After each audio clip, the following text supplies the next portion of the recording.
Hello everyone, welcome to my studio. I'm going to show you how to paint this bright, colorful vase of tulips. This is our reference photo.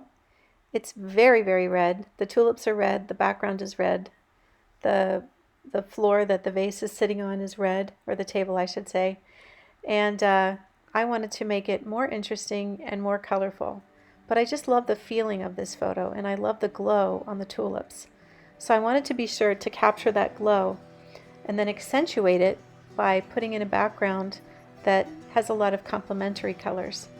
I've also decided to keep the greens very yellow and very soft, so I don't have too much of the red-green complementary color palette going on. But the greens are definitely supportive of the reds, but they're minimized, and the reds are maximized.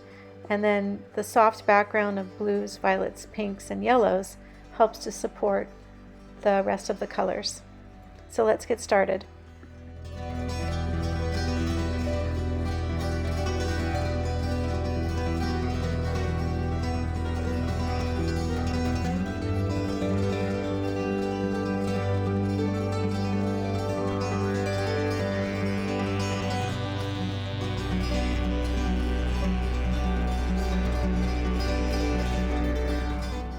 So I'm going to make a very loose and simple drawing by making a line that's curved for the top of the vase and a line that's curved for the bottom of the vase, and then two lines on either side to connect them. In the reference photo, there's a metal band at the bottom of the vase. I've chosen to ignore this and make it look like it's just a glass vase without the metal band, just glass from top to bottom. This is the shadow that I've drawn, sort of just a loose, wavy line showing the direction of shadow and that the light is coming from the left. I'm emphasizing the line at the bottom of the vase just to make it look a little more solid. These flowers are very floppy. They don't have a lot of structure. They're more just about color and light, and so I'm making big loose shapes with my pen. I want to make sure that the flowers have that sense of being floppy and that they're leaning over to the right. And I want to have, because my vase is straight up and down, I want to make sure that my flowers lean to the right quite a bit and that there's a nice overall lean in the composition. So I'm going to have the flowers on the right drooping over more and the ones on the left not drooping over as much. I don't want them to be evenly drooping on both sides of the vase, if that makes sense. I usually like to have my still lifes unbalanced, meaning I don't want them to be too symmetrical. When you draw the stems, be sure to lift your pen when you go from where they're showing above the glass to where the stems are showing inside of the glass. And this will make it look as if there's a water line there. I put a water line at the bottom and I made it very low. And I put it in three-dimensionally. So I made sort of an ellipse. This is because you're sort of looking down at the vase. You're not looking straight at it from the angle of this drawing, and also from the reference photo. So where the stems dip below the water line, I've made a double line for the front of the ellipse for the water line, and then where the stems go from above the water line to underwater, I've left a white space, and I'm going to paint it the same way. I don't want the stems to be too busy, but I just want to make sure I get a few nice angled lines and stems inside the vase. I want to have room for negative space in the vase where I can put the background colors in.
The first color I'm starting with is Azo Yellow Deep.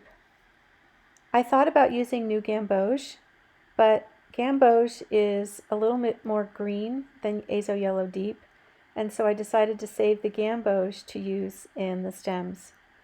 So in this video, the colors look pretty similar. You can see that the Gamboge has a slightly greener tint and that the Azo Yellow Deep leans more towards orange. But I'm just starting with this light wash of yellow to give it that nice glow.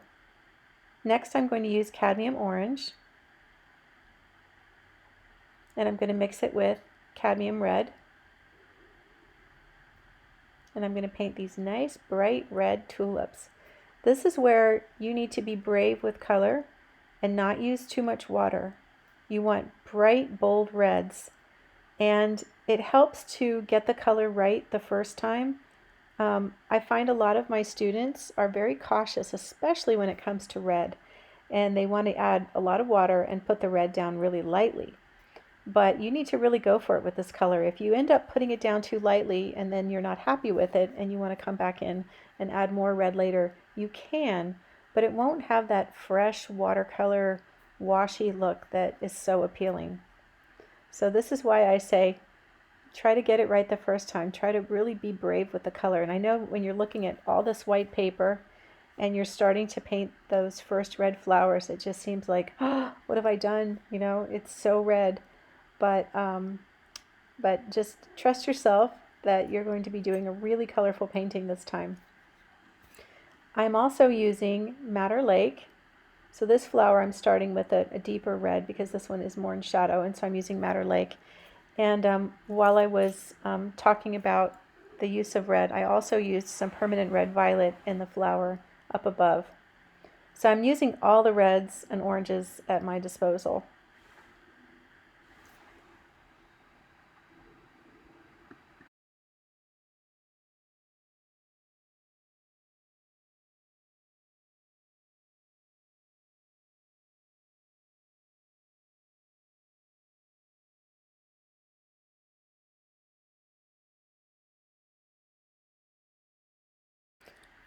Very often when I do my painting videos, I speed them up, but this video took 20 minutes to draw and paint. So I decided to go ahead and leave this one in real time, so I won't be speeding up any parts of it. I have had some feedback from some of you requesting that I do the videos in real time and keep them a little bit more simple. And so I thought this was a good opportunity to show some expressive color and loose painting and be able to show a video in real time that wouldn't take too much time to paint.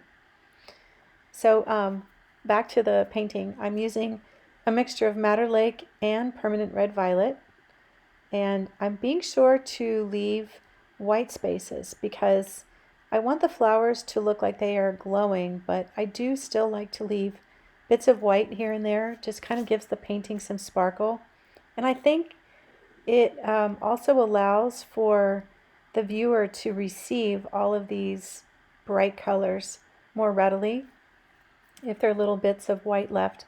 So I've zoomed back out so you can kind of see the effect of the little bits of white. When you're painting, if you think you've left too much white, that's okay. You can always go back in and put more color. But if you haven't left enough white, it's hard to put it back. Even if you lift the paint off, it doesn't have that crisp, bright white edge. So just keep moving around the painting and varying your reds. Add some cool reds and glaze over some of the yellow, but also be sure to leave some of that yellow showing. You can see on the right where the yellow is showing between the red flowers how it is looking like it's glowing. And you can see where I've left the yellow in between some of the strokes of red. Really gives it that beautiful look of glow, which is the theme of this painting. So notice how often I'm going back to pick up more paint. I put some paint down and I go back for some water and then I go back for some more paint.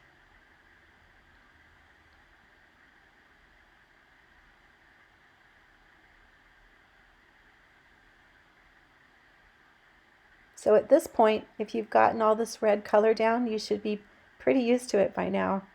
And I hope you're enjoying this painting process.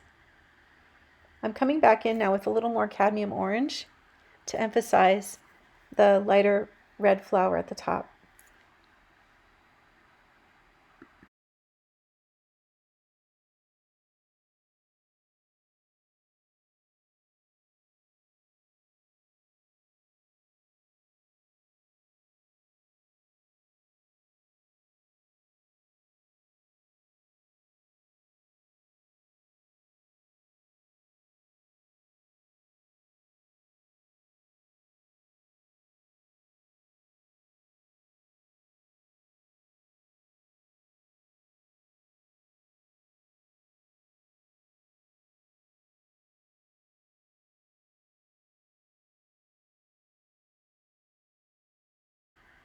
I'm painting the stems with sap green, and I'm being sure to leave that little white space in between where the stems meet the top of the water and then go down underwater. And the same thing for the top of the vase. I want the stems to be green, but I want them to be a soft yellowy green. I don't want it to be too bright. If it was a really bright green like Viridian or Phthalo green or something like that, it would be too much. Your eyes would be bouncing back and forth between the red in the flowers and the green in the stems. So keep that in mind when you have a painting with complementary colors, that you've got to find that balance. And so usually one of the complementary colors has to really stand out and the other one has to fall back a bit. And so in this case, the red flowers are standing out and the stems are falling back. So for the little dark centers of the flowers, I've used Payne's Gray and Madder Lake.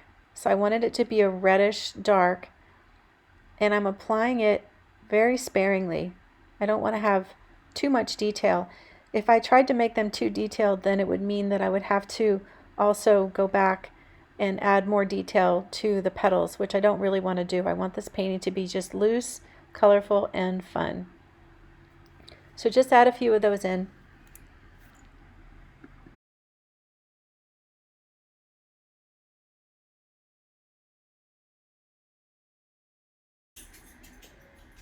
Now it's time to move down to the shadow, the cast shadow, and I'm going to make this a deep crimson red. So I'm using cadmium red and Madder Lake together, and I'm just putting broad strokes. I'm not trying to be too careful to stay within my lines, but just making expressive strokes and going in the direction of how the shadow fans out from the base.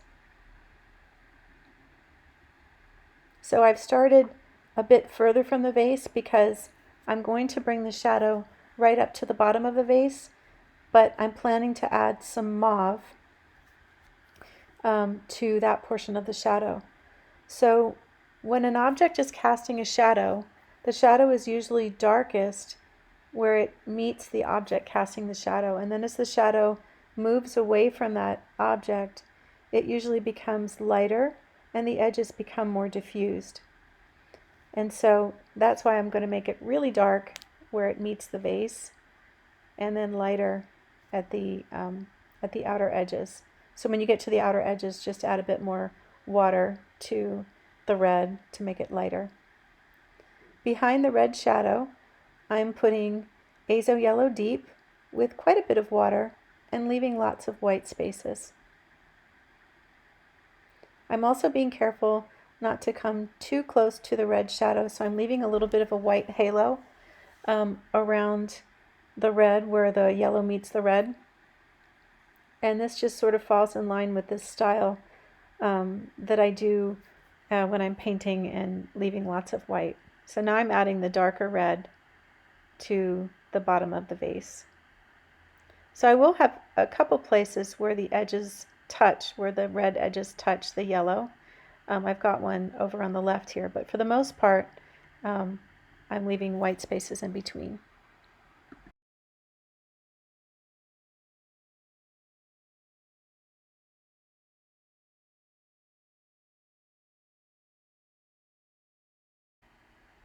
So I'm just taking this yellow around the edges very lightly, just trying to make a nice loose vignette edge for the foreground of my painting. I'm softening a little bit with some water and blending the red into the yellow.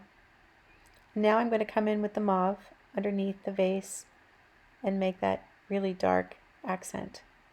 And I'm using some water and I'm going to blend that mauve into the deep red so that it looks a little more natural in terms of value. Next, it's time to start painting the background. And I've picked up a number 8 brush and I'm getting some cobalt blue. I'm going to use quite a bit of water and just make some nice bright brush strokes of this blue. And into the blue, I'm going to add some mauve. So I don't want the background to be solid blue. I want it to be some blue. I want it to have some green. I want it to have some purple and even some pink. I'm going to add some viridian and some cerulean blue as well. So where it comes closer to the yellow, I've added a little bit of green and teal. I don't want the right side of the vase to have the same color scheme. I want it to be slightly different, so I started with the teal, and I'm bringing some of the purple up around the red flowers.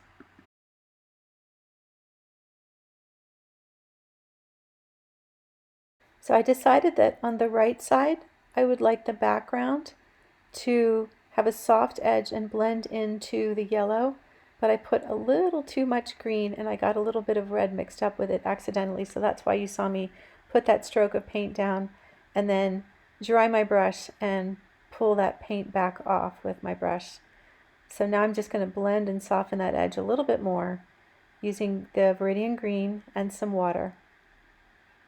So as I move up to the right side, I'm adding more blue and I'm also adding permanent red violet.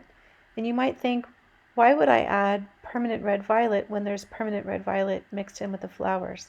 This is because I want to have some colors that harmonize with the foreground in the background to soften it. I don't want everything to be too bouncy. So on the left, you'll see that it really bounces from bright yellow to bright blue, where it goes from the tabletop to the background.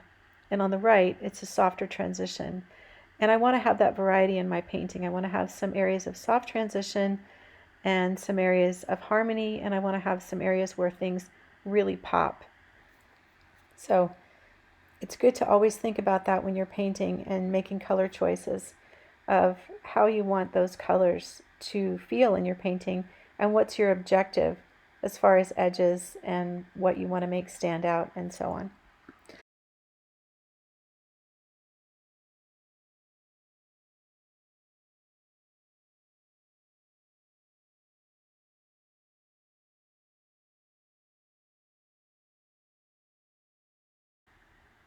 Now I'm going to start painting the negative space in between the stems. So it's a glass vase, so whatever is behind it is going to be showing through. And I want to leave lots of white too, because glass picks up light and it has areas of glare and sparkle.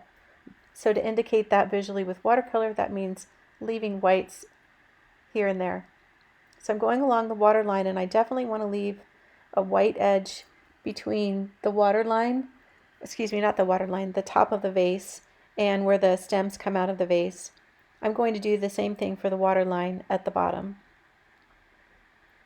The water line at the bottom, underneath of it, it's sort of in front of the yellow part of the table.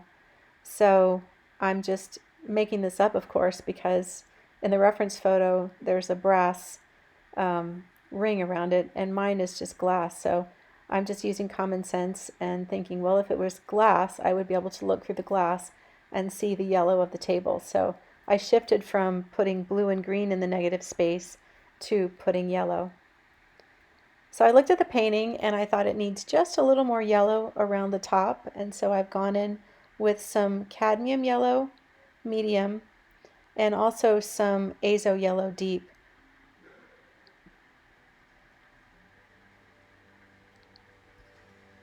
I don't want to overdo it. I don't want it to be too orange, but I just thought it needed that little extra bit of yellow at the top.